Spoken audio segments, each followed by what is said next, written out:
नमस्कार प्यारे विद्यार्थियों, स्वागत है आपका आपके यूट्यूब चैनल टीचिंग गुरु में।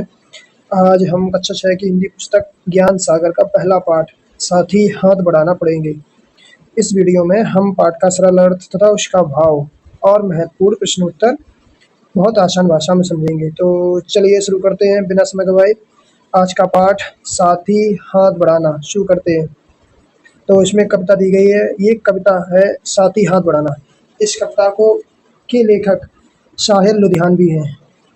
तो चलिए कविता का सार समझते हैं, क्या लिखा है इसमें। तो इसमें लिखा है साथ ही हाथ बढ़ाना, एक अकेला थक जाएगा मिलकर बोझ उठाना, साथ ही हाथ बढ़ाना। इसका मतलब है कि साथ ही हाथ बढ़ाना मतलब सभी लोग एक साथ मिलकर अगर किसी बोझ को या किसी सामान या कोई भी चीज़ है जिसको हम उठाते हैं, अगर एक साथ मिलकर उठाएंगे तो हमारा काम क्या आसान हो जाएगा। इसमें लिखा है हम मेहनत वालों ने जब भी मिलकर कदम बढ़ाया, हम मेहनत वालों ने मिलकर कदम बढ़ाया, सागर ने रास्ता छोड़ा, पर्वत ने शीश झुकाया। मतलब जो भी मेहनत करने वाले लोग होते हैं, उनके लिए सागर का मतलब कोई भी मुसीबत, पर्वत ने शीश झुकाया मतलब कितनी भी बड़ी मुसीबत हो वो भी रास्ता छोड़ देती है। इसमें लिखा है फौलादी है सीने अपने, फौलादी है बाहें, हम चाहे तो चट्टानों में पैदा कर दे राहें। बहुत अच्छी कहानी लिखी है इसमें कि फौलादी है सीने अपने, फौलादी है सीने अपने। फौलादी का मतलब हमारा सीना या जो भी मेहनत करने का जो हमारा तजुर्बा है वो बहुत मजबूत है। फौलादी है बाहें, हमारे हाथ पैर इतने मजबूत हैं कि हम कोई भी काम आसानी से कर सकते हैं। हम चाहें तो चट्टानों में पैदा कर दे राहें, मतलब हम कोई भी कितनी भी मुसीबत भरा कार्य हो उसको हम बड़े आसानी से कर सकते हैं। मेहनत अपने लेख की रेखा, मेहनत अपनी लेख की रेखा, मेहनत से क्या डरना, मेहनत अपनी लेख की रेखा। इसका मतलब है मेहनत अपनी लेख की रेखा, इसका मतलब है कि हमारी जो लेख की रेखा है ना, इसका मतलब हमारी किस्मत वो हम खुद स्वयं लिख सकते हैं। कैसे? मेहनत करके। मेहनत से क्या डरना, अगर हम मेहनत करेंगे तो हम अपनी किस्मत खुद लिख सकते हैं। कल गैरों की खातिर आज अपनी खातिर करना, कल गैरों का खातिर मतलब कल हमने दूसरों के लिए मेहनत की है तो आज हम अपने लिए मेहनत करेंगे। अपना दुख भी एक साथी है, अपना सुख भी एक, मतलब ये सुख दुख हमारे जीवन का एक हिस्सा है। एक दिन दुख आएगा तो अगले दिन हमारा सुख आना तय है और इसका मुख्य वजह है आपकी मेहनत।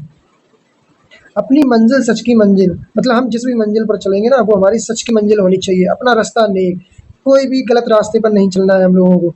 साथ ही हाथ बढ़ाना, साथ ही हाथ बढ़ाना मिलकर मिलकर बोझ उठाना। तो एक से एक मिले तो कतरा बन जाता है दरिया, मतलब एक से एक कतरा बन जाता है दरिया। कतरा से मतलब है हमारा कोई भी छोटा सा जो होता है, जैसे ये छोटा कण, वह हमारा क्या बन जाता है, एक दरिया बन जाता है। एक से एक मिले जर्रा, जर्रा का मतलब होता है एक छोटा सा कण, बन जाता है सहरा, सहरा मतलब रेगिस्तान। कोई भी छोटा सा कण है ना उससे इकट्ठा हो होकर क्या हो जाता है, एक रेगिस्तान बन जाता है। एक से एक मिले तो राई बन सकती है पर्वत, राई, राई का मतलब जो हमारी होती है ना रुई, और बन सकती है पर्वत, मतलब उसको हम जब भी इकट्ठा करेंगे ना थोड़ा थोड़ा तो ये क्या एक पर्वत का रूप ले लेती है। इसका मतलब यही है कि जब भी हम साथ में मिलकर कोई भी कार्य करते हैं ना तो वो एक बड़ा रूप ले लेता है। एक से एक मिले तो इंसान, बस में कर ले किस्मत, मतलब एक से अधिक लोग एक साथ जब काम करेंगे ना तो कोई भी किसी की भी किस्मत खराब नहीं होगी। सभी एक साथ काम करेंगे, सबकी किस्मत खुल जाएगी। साथ ही हाथ बढ़ाना। तो ये हमारी कविता पूरी हुई है और इसके लेखक हमारे श्री शाहिर लुधियानवी जी हैं। ये ये पंजाब से रिलेटेड है, जो कि लुधियाना, लुधियाना कहाँ पर है, पंजाब में। तो अब हम कविता में आए हुए प्रश्नोत्तर को समझेंगे। क्वेश्चन नंबर 1 दिया गया है कि मेहनत करने वाले व्यक्तियों के मिलकर कदम बढ़ाने से और सागर क्या करते हैं। जो भी मेहनत करने वाले व्यक्ति होते हैं तो उनके सामने सागर और पर्वत क्या करते हैं। तो उसके सामने सागर रास्ता छोड़ा और पर्वत अपना शीश झुका लेते हैं, मतलब सागर अपना रास्ता छोड़ देते हैं और पर्वत अपना शीश झुका लेते हैं। क्वेश्चन नंबर 2 इसमें दिया गया है कि मेहनती व्यक्तियों का रास्ता और मंजिल कौन सी होती है। मेहनती व्यक्तियों का रास्ता और मंजिल कौन सी होती है। मेहनती व्यक्तियों का रास्ता नेक, रास्ता अच्छा मतलब नेक, और उनकी मंजिल सच की मंजिल होती है। उनकी मंजिल किसकी होती है? सच की मंजिल। क्वेश्चन नंबर थर्ड, इसमें दिया दिया गया है उचित उत्तर पर सही का चिन्ह लगाइए। इसमें लिखा है कि इंसान की अपनी लेख की रेखा क्या है? इंसान की अपनी लेख की रेखा क्या है? मेहनत। मैंने सीधा इसका उत्तर लिख दिया है, जो कि आपके बुक्स में ना 3 ऑप्शन दिए गए होंगे। मैंने बिल्कुल जो सही आंसर था ना उसको यहीं पर मेंशन कर दिया है। क्वेश्चन नंबर ख, इसमें लिखा है एक से एक कतरा मिले तो क्या बन जाता है? एक से एक कतरा जब मिलता है ना तो एक दरिया बन जाता है, दरिया। ठीक है, याद रखना, दरिया बन जाता है। अब क्वेश्चन नंबर 4, इसमें लिखा है कि कविता की पंक्तियां पूरी कीजिए। फौलादी हैं सीने अपने, फौलादी हैं बाहें। तो इसकी पूरी कविता क्या हो जाएगी? हम चाहें तो चट्टानों में पैदा कर दे राहें, चट्टानों में पैदा कर दे राहें। कल गैरों की खातिर आज अपनी खातिर करना, अपना दुख भी एक साथी अपना सुख भी एक, अपना सुख भी एक, याद रखना। चलिए तो आगे बढ़ते हैं। इसमें लिखा है बातचीत के लिए। तो इसमें दिया गया ये बातचीत के लिए है, ये आपको बुक्स में नहीं लिखना है, ना ही कॉपियों में लिखना है। ये केवल बातचीत करने के लिए ओरल टाइप में होता है, मौखिक विश्लेषण करने के लिए। इसमें लिखा है हम चाहें तो चट्टानों में पैदा कर दे रहे हैं। इस पंक्ति से आप क्या समझते हैं? तो इसका अर्थ होता है एकता और मेहनत से बाधाओं को पार किया जा सकता है, और एकता और मेहनत से बड़ी बाधाओं को पार किया जा सकता है। क्वेश्चन नंबर 2, आप किन्हें अपना साथी मानते हैं और क्यों? आप किसको अपना साथी मानेंगे? जो हमारे सुख दुख में साथ देते हैं और मुश्किल समय में हमारी मदद करते हैं, ये इनको हम अपना साथी मानते हैं। बिल्कुल सही।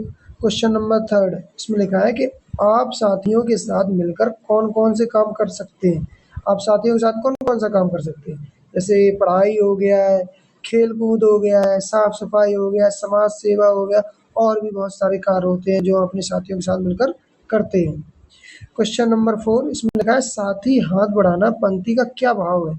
तो इसका क्या भाव है? किसी एक घटना के बारे में लिखिए। तो इसका भाव क्या है? एकता में बल। मतलब एकता का मतलब होता है जब दो से एक से अधिक लोग जब एक साथ हो जाते हैं तो क्या एक एकता बन जाती है, उसमें क्या आ जाता है? एक मजबूती आ जाती है। तो इसका भाव क्या हो जाएगा? एकता में बल। अच्छा, अगला क्वेश्चन दिया गया अनुमान और कल्पना। ये भी कल्पना करने के लिए दिया गया है, ये आपको कॉपी में नहीं लिखना है, सिर्फ आपको ओरल मौखिक में सिर्फ याद रखना है। इसमें दिया गया है कि यदि कोई व्यक्ति अकेला ही सारे काम करेगा तो क्या होगा? ये कल्पना करने की चीजें हैं, आप खुद से भी कर सकते हैं। यदि कोई व्यक्ति अकेला ही सारे काम करेगा तो क्या होगा? वह व्यक्ति जल्दी थक जाएगा।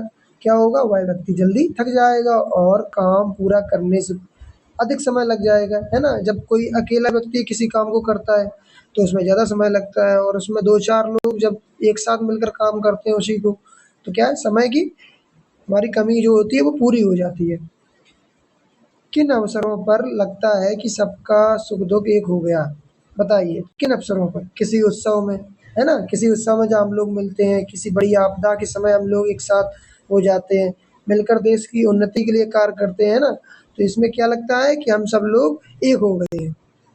चलिए तो आगे बढ़ते हैं। भाषा की बात, भाषा की बात, भाषा की बात, जैसे इसमें लिखा है कि मिल में क्या कर जोड़ दिया है, तो मिल में कर जोड़ने से कौन सा शब्द बन जाएगा? मिलकर। और इसी तरह हम उसमें कुछ भी लिख सकते हैं, जैसे लिख कर, है ना? लिख कर, जाकर और खाकर, है ना? ये हमारे जो 3 ऑप्शन दिए गए हैं ना बुक्स में, उनको हम कंप्लीट करेंगे। अब हाथ पर कोई मुहावरा लिखना है हमें, हाथ पर, है ना? जिसमें हाथ शब्द का प्रयोग किया जाए। चलिए, हाथ बटाना, हाथ बटाना, ये हाथ पर एक मुहावरा है। तो इसका अर्थ क्या होगा? हमें घर के कामों में हाथ बटाना चाहिए। हमें घर के कामों में क्या है? माता पिता का हाथ बटाना चाहिए। ठीक है, तो अगला क्वेश्चन है आपका कि हाथ पर हाथ धरे रहना, हाथ पर हाथ धरे रहना। तो इसका क्या हो जाएगा? वह कठिन समय में हाथ पर हाथ धरे नहीं बैठेगा, है ना? इस तरह का आप मुहावरा बना सकते हैं। ज़रूरी नहीं है आप यही मुहावरे बनाएँ, कोई भी दूसरा बना सकते हैं जिसमें हाथ का प्रयोग किया जाए, हाथ शब्द का प्रयोग किया जाए। अब इसमें दिया गया हाथ साफ करना। हाथ साफ करना का मतलब क्या होता है? चोर ने मौका पाकर दुकान में हाथ साफ कर लिया, मतलब चोरी कर ली उसने। तो आपको वीडियो कैसी लगी है ज़रूर लाइक करें, सब्सक्राइब करें, अच्छा लगे तो अपने दोस्तों के साथ शेयर करें। मेरे प्यारे बच्चों, एक नई सीख है जो आप लोगों के लिए है। मेरे प्यारे बच्चों, हमेशा याद रखना कि एकता और मेहनत में ही असली सफलता है। आप सभी के उज्जवल भविष्य के लिए ढेर सारी शुभकामनाएं। Thanks for watching teaching Guru.